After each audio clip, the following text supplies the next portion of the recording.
What's going on, NBA fanatics? This is your friendly neighborhood Memphis Grizzly homer, Memphis X, and I talk hoops. Today is the first day that free agents in the NBA can officially sign, and we're going to discuss that a little bit, along with the Huff trade, Summer League debut, and but a Jaren Jackson jersey number change conspiracy. Next.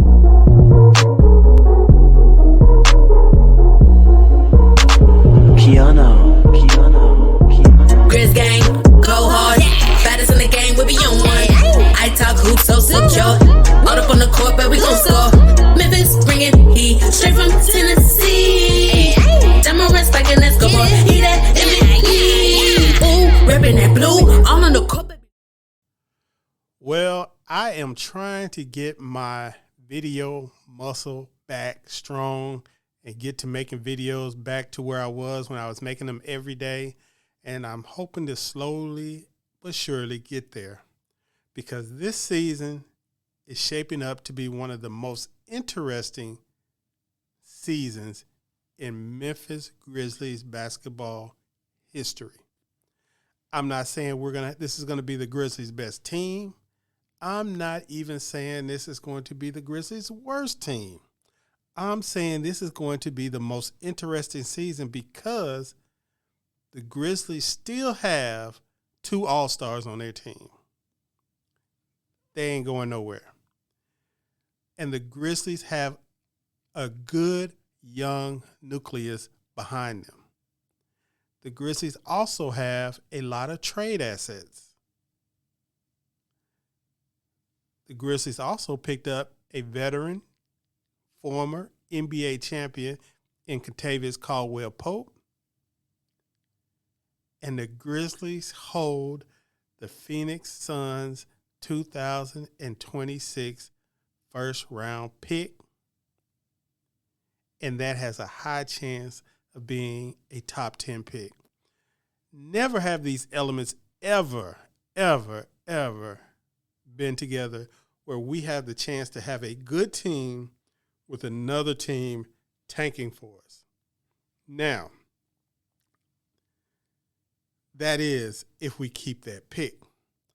And I'll talk about that later when we get to conspiracy theory time. But first, we're going to focus on yesterday's Summer League start in Utah. The Utah Summer League, which unfortunately at this point, up to this point, I have never had the opportunity to attend. But I promise you this, Grizz fans, if the Grizzlies' first-round pick from Phoenix, that 2026 first-round pick, if we have that pick, and that pick is top 5, I will not only be going to the Utah Summer League, but I will follow that up by attending the Las Vegas Summer League just for the fun. But if you watch the game, I don't know if you got a chance to watch the game. Summer League, the first days of Summer League are always exciting because if your team didn't win the championship, which ours has never done, you haven't had NBA basketball in your life for a while. Not real basketball on the court. So getting to watch guys, even if, Cedric Carroll was not playing because they're holding him out because of an injury. If you can see, I'm doing the quotes, and I'm going to do it. But you had Gigi Jackson there. You had Jalen Wells there. And you had Cam Spencer there. And you also had one of the Grizzlies rookies there.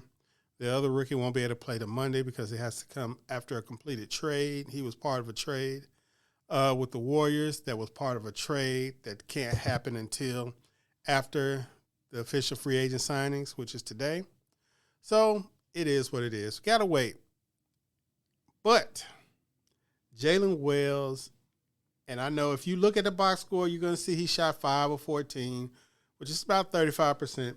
And it's going to look, you're going to be like, man. But if you watch the game, you saw Jalen Wells moving better. He looks bulkier.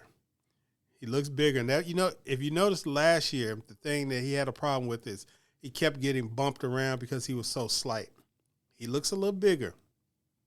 And I tell you guys, year 3, Jalen Wells is going to be a problem. But Jalen Wells in this Summer League game looked a little bit more comfortable with the ball. He had a nice mid-range pull-up. He still had a nice shot. And the defense was still there. You know how much of a psycho you have to be playing the same kind of defense you were in the NBA in Summer League? It was still there. He was giving the Oklahoma City Thunder's lottery pick from last season, Nikola Topic, he was giving him hell. Hell. But, his shot kind of fell off at the end because, it's the first game of Summer League. Players get a little tired. It is what it is. But he did have 20 points. He was 7-7 from the free throw line. And he looked good. Also there was Gigi Jackson. Now, I personally like the way Gigi Jackson looked. He looked less like a guy who was trying to be a high scorer. He looks like a guy that is trying to figure out what his role is going to be in the NBA. And his primary role, at least for now, is going to be as a finisher and hopefully some weak side rim protection. But Gigi Jackson looked very good finishing at the rim. He looked very good attacking closeouts with more comfort and explosion at the rim. And to me, it looks like a good first step. And hopefully he can get an uninterrupted offseason and he can come into camp and be able to play a good role for this team. I expect Jalen Wells to resume his starting position regardless of what happens. The Grizzlies organization loves him. But Gigi Jackson has a good chance to carve out a 15 to 20 minute per game role with this team if he gets it together, most importantly on defense. And I've been saying, what player art could Gigi Jackson emulate to really, pattern his game behind to give his career a boost? And I came up with the player of Pascal Siakam, a guy who was a small forward, power forward when he was younger, who transitioned to being like more of a full-time power forward, even a sometimes power forward, small ball center. And I think Gigi Jackson can do the same things. He can do some of the same things that Pascal does. The things that he's missing are defense. But you got to remember, Pascal Siakam, I don't think he made it to the NBA until he was 23, 24 years old. Gigi Jackson is the youngest person on our Summer League team. He's still just 20. He would have been one of the youngest people in this draft. So you have to have a little bit more patience with Gigi Jackson. We all got a little too excited during his rookie year. He was able to freelance on a bad team, and he showed that if you give him that ability, you might not win much, but he can put up some numbers. He put up some hellified scoring numbers. So the idea is to stabilize him and get him to be able to have that kind of offensive impact, but in a winning situation. Next up, we had a trade yesterday, a very interesting trade. The Memphis Grizzlies traded center Jay Huff to the Indiana Pacers for a 2029 Portland Trail Blazers second-round pick and a 2031 second-round pick swap. Now, everybody can admit that Jay Huff was a fun player to watch on the court. The reverse dunks, the three-pointers, the Huff stuffs, the blocks, They were all great. The only problem with Jay Huff was he's a little bit skinny. It's hard for him to keep defensive positioning. It's hard for him to get defensive rebounds. And it's hard for him to open his hips up when defending. So it's hard to play Jay Huff a lot of minutes. Now, when he's shooting, when that shot is falling, he is very, very, very useful. But when it's not falling, then it becomes an issue. But like I said, he should be fun in Indiana. He has an opportunity, and I hope he gets his chance to earn another long-term contract, which would be good for him and his family. Just needs to get a little bit stronger, a little bit more consistent defensively, and I think he should be fine in Indiana because centers that can make threes, and he made them at a 40% clip, and block shots, which he damn sure can do, are going to have increasing value in this league because teams want spacing. Now, to follow that up, we had a signing of Jock Lansdale is who the Grizzlies signed. The terms have not been released. I assume it's for a minimum, near minimum type deal. Jock Lansdale played for the Rockets last year. He is pretty much your typical NBA backup center. He's not the greatest defensive rebounder. He gives you some good, tough minutes. He was a positive on the court for the Rockets last season, so that's good. And he can shoot the three occasionally. So as far as a stopgap center, this is much better than the options the Grizzlies have had in the past. We've seen some of the bad options they had in the past, guys who couldn't catch the ball, guys who couldn't make shots. This is a better option. Jock Landale. Imagine that. He's an Aussie, so he should be fine. It's not even about the money. I'm trying to go get me another championship. Come on, man. Y'all better know that in Memphis, man. He's trying to win. I'm going to an organization that I feel comfortable like where I'm back like into what I do. Mm-hmm. I don't want to spill too much of what the organization's trying to do, so I'm not even trying to get to that point. What we talked about, and how they want to play and how they trying to take the organization. I think I fit right into what they trying to do. Yeah. Like I said, the more I talk about it, the more I get excited about it. Next, we're going to talk about a little conspiracy theory. Now, this isn't my conspiracy theory. This is somebody from a group chat that I participate in. This is really their conspiracy theory. And if you remember, after the Grizzlies announced Jaren Jackson's upcoming contract extension, 5 years, $240 million buckaroos, shortly thereafter, they also announced that Jaren Jackson Jr. will be changing his number from 13 to 8. Now, why would he do that? That was the question everybody was wondering. Now, of course, he wore number 8 when he was a McDonald's All-American back in high school, but he wore number 2 at Michigan State. Why would he be changing his number? Now, I said it was because he was about to go into his Kobe season and have one of the best scoring seasons of his career, but that just didn't sit right.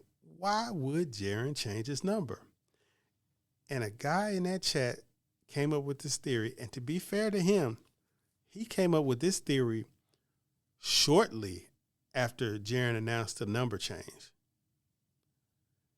And so this is very early in the process. And since that time, the rumors have come out that this player might become available. And there was nothing to say that this player would be available when the guy came up with this conspiracy. And that player is Bam Adebayo. And he believes that the Grizzlies are going to trade for Bam Adebayo. Now, the things that have boosted this up since then are a bookie or a gambling site, whatever you want to call it, came out with the odds for who's going to be Bam Adebayo's next team out of nowhere. This was after he said this. And the Grizzlies were like top 3, I think, maybe number 2. And then you had local Miami Heat reporter / insider. If you know Ira, I don't know how you pronounce his last name, but I'll put some of the tweets up here. If you know him, then you'll know who I'm talking about. And he is plugged in with the Heat. He started sending out test flyers about trading Bam Adebayo. And a lot of teams will do this with the media members. They'll kind of see how the fans are going to react to it. And then another Miami media member came out with something that a very interesting player is about to become available. Crazy. And then you have the David Thorpe theory about a GM who has won championships, I think, really, really, really likes Cedric Coward.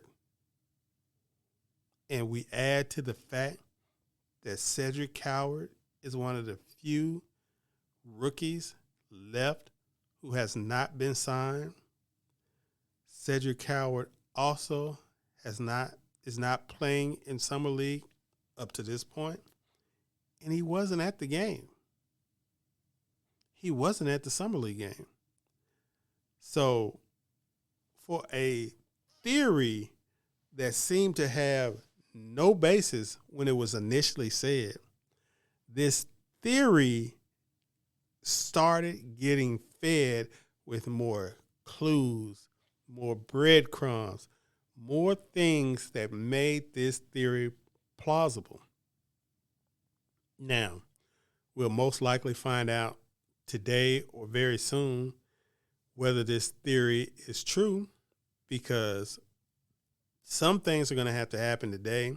July 6th, the Grizzlies are going to sign some people. The Grizzlies got to clear the cap room to sign Jaren Jackson. The Grizzlies have to have a mechanism for signing Jock Landale. The Grizzlies will be completing a trade with the Warriors to bring in Meshack, the second-round pick from the University of Tennessee. So some things will be happening.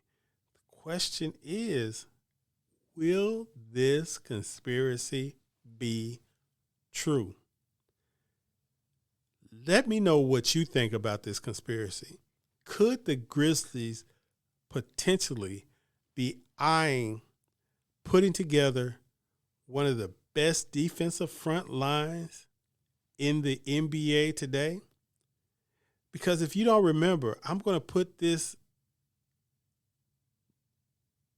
well, I probably will put it before this segment, about KCP, how excited he was on a podcast. And up to this point, nothing that the Grizzlies have done has been enough to get a veteran like KCP, who's won 2 championships, excited about being in Memphis. Because a guy like that, he's already getting paid. His contract is not up. So the only thing that would be getting him excited was an opportunity to win another title. And even I have to admit, the Grizzlies trading for Bam Adebayo, the Grizzlies having a starting lineup of Ja Morant, KCP, Jalen Wells, Jaren Jackson, and Bam Adebayo would be pretty formidable, even in the Western Conference. So let's see what happens today, and let me know, what do you think about the Grizzlies trade of Jay Huff? What do you think about the acquisition of Jock Landale? And do you think the Grizzlies have a chance of trading for Bam Adebayo? And if they do you want them to? Let me know in the comment section. Peace.